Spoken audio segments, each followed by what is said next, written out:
Parami-rami na ang nahihilig sa mga photo studio dahil sa iniwanan nitong memories at masayang karanasan. Kung kaya't isang photo studio naman ang tampok sa ating negosyo tayo. Let's all watch this. Ako po si Sherani Shirata mula sa pagmamanage ng beauty salon. Ngayon po ay meron akong photography studio sa Angeles, Pampanga.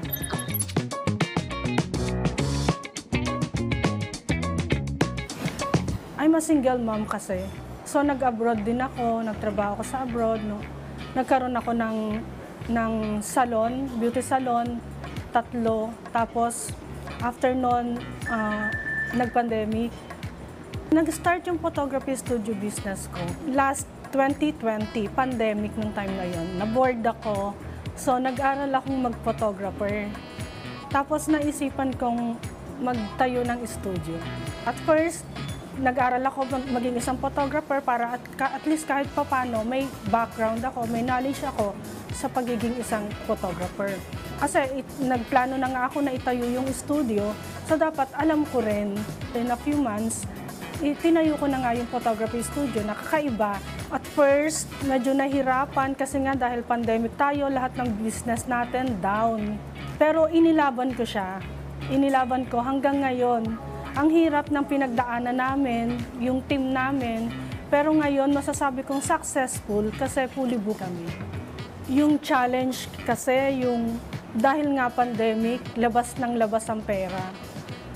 Pero inilaban ko kasi sabi ko, dadating ang araw magsa-success ako. Tiwala lang talaga. Kasi pag business, alam mo, susugal ka eh. Alam mo na may talo ka pero kailangan ilaban mo. Kailangan maniwala ka at magtiwala ka sa kakayanan mo. Siguro yung edge namin, yun nga, yung studio ko is kakaiba, yung concept, parang palasyo. Sa kabila naman, plain kami. At the same time, nag-a-accept nga kami ng mga events. Nagpaparent din ako ng studio. Ako lahat yung inaasahan sa pamilya. So, kailangan kong maging matatag, kailangan kong maging successful, kaya lumalaban ako sa buhay. Mahirap talagang mag-business. Sabi nga nila, pag nag-business ka, para itong sugal. May talo, may panalo.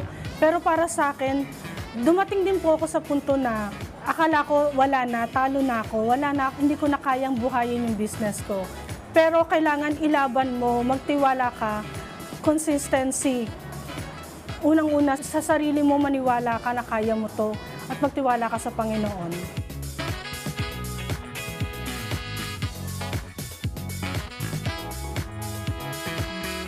Consistency at tiwala sa sarili ang kailangan sa pagninegosyo. Kaya, tara, magnegosyo tayo!